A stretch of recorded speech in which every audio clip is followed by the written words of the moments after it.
Hello friends, नमस्कार। स्वागत है आप सभी का एक बार फिर से।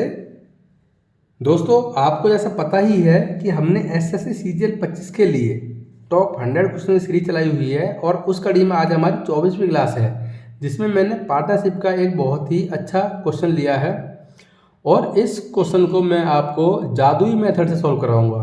किस मेथड से? जादुई मेथड। आप भी हैरान हो जाएंगे सॉल्यूशन देखने के बाद। तो पहले तो मैं आपको जो बेसिक मेथड है वो बताऊंगा, फिर सेकंड मेथड जो मैं आपको बताऊंगा वो बहुत ही यूनिक मेथड है। आपने शायद पहले कभी देखा भी नहीं हो वो मेथड।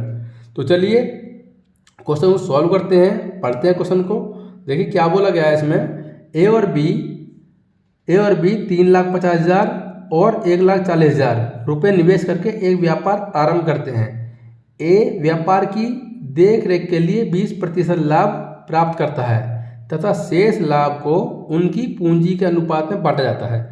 यदि ए को बी से 38,000 रुपये अधिक मिलते हैं तो कुल लाभ हमें बताना कितना है। ठीक है, देखिए कैसे करेंगे इसको हम।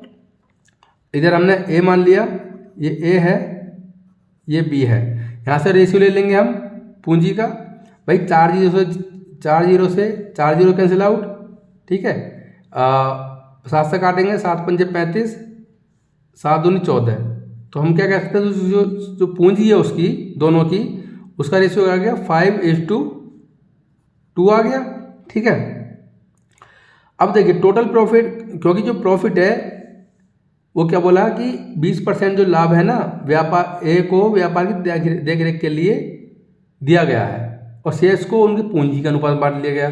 तो हम क्या कह सकते हैं कि भाई जो टोटल प्रॉफिट है, टोटल प्रॉफिट वो कितना है? 7 है। 5 और 2 7। अब इसका 20% निकाल लो। 7 का 20% किसको मिल गया? ए को मिल गया। 7 का 20% यानी कि 2/10 कितना हो जाएगा? 1.4। ठीक है, रिमेनिंग कितना बचा प्रॉफिट?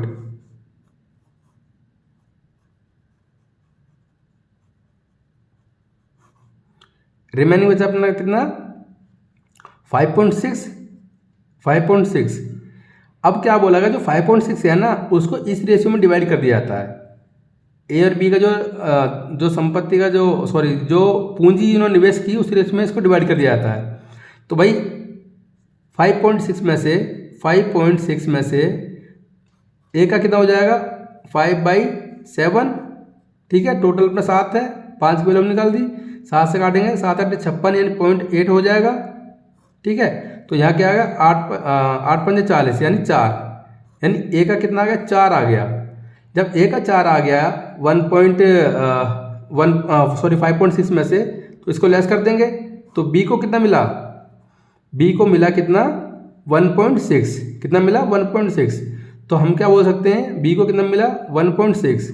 ठीक है, लेकिन ए को तो पहले भी इतना मिल चुका है 1.4, तो हम 1.4 इसमें फिर से ऐड करना पड़ेगा हमें, तो 5.4। अब देखिए ए को मिला 5.4 और बी को मिला कितना? 1.6। इन दोनों का डिफरेंस देखिए कितना है भाई। 8 में से 6 गए तो 14 में से 6 गए तो 8 और 4 में से 1 गया 3, 3.8। तो हम क्या कह सकते हैं, 3.8 की जो वैल्यू दी है क्वेश्चन में कितनी दी है? 38,000 दी है। कितनी दी है? 38,000 रुपये। ठीक है, और हमें निकालना क्या? 7 की वैल्यू निकालनी है। तो 7 की वैल्यू कितनी आ जाएगी?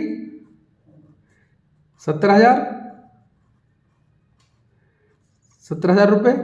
और यही हमारा क्या है? आंसर है, यानी ऑप्शन नंबर सी। ठीक है, देखिए आपको ये मेथड बिल्कुल भी नहीं अपनाना है पेपर के अंदर।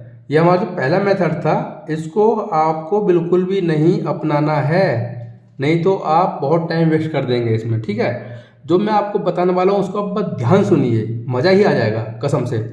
देखिए जो सेकंड मेथड है हमारा उस पर चलते हैं। भाई ए और बी, इन दोनों का रेशियो क्या था पूंजी का? जो उन्होंने इन्वेस्ट किया था 5 और 2 था। 5 और 2 था। ठीक है, हमने क्या काम करा कि उनको जो लाभ होना था ना इसी रेशियो में दे दिया हमने। इसी रेशियो में हम दे दिया 5 और 2 के रेशियो में दे दिया हमने। लेकिन ऐसा करके हमने क्या ठीक किया? आप बोलेंगे नहीं। क्यों? क्योंकि जो 20% मिलनी थी किसको, ए को, वो चली गई बी के पास। तो अब हमें क्या करना पड़ेगा, बी से अपना 20% वापस खींचना पड़ेगा और ए को देना पड़ेगा। तो भैया बी 2 का 20% कितना होता है? 2/10, यानी कि कितना हो गया? 0.4। तो 0.4 यहाँ ऐड कर देंगे, 0.4 ऐड कर देंगे और यहाँ से 0.4 कर देंगे माइनस, क्योंकि यहाँ से निकला है और यहाँ प्लस हुआ है, तो 5.4 हो जाएगा। यहाँ क्या 1.6 हो जाएगा, 1.6 हो जाएगा सॉरी। तो इनका डिफरेंस कितना है? 3.8 आ गया ना वही। तो 3.8 की वैल्यू दी है उसमें कितनी? 38,000 रुपये। ठीक है, तो लाभ तो अपना 7 ही था, 507, तो हमें 7 की वैल्यू फाइंड करनी है। तो 7 की वैल्यू कितना आएगी यहाँ से? 70,000। ठीक है फ्रेंड्स, तो आप एग्जाम में इसी मेथड को अपनाएंगे वहाँ जाकर, नहीं तो आप इस चक्कर में पड़ गए तो आप बहुत टाइम वेस्ट कर देंगे अपना। तो दोस्तों, मुझे उम्मीद है कि आपको ये मेथड काफ़ी ज़्यादा पसंद आया होगा। इस टाइप के क्वेश्चन आप ढूंढिए और उनको सॉल्व कीजिए इसी मेथड से, ज़रूर होंगे। अगर ना हो तो आप कमेंट बॉक्स में वो क्वेश्चन पोस्ट कर सकते हैं, मैं उसका सॉल्यूशन आपको ज़रूर दूंगा। तो आशा है कि आपको ये सॉल्यूशन काफ़ी पसंद आया होगा, और अगर ये सॉल्यूशन आपको पसंद आया तो प्लीज़ वीडियो को लाइक कीजिए, इसको शेयर कीजिए, और अभी तक भी आपने चैनल को सब्सक्राइब नहीं किया है तो आपसे एक बार फिर से रिक्वेस्ट है कि चैनल को सब्सक्राइब जरूर कर लें। मेरे साथ बनने के लिए आपका बहुत बहुत शुक्रिया। Thank you very much.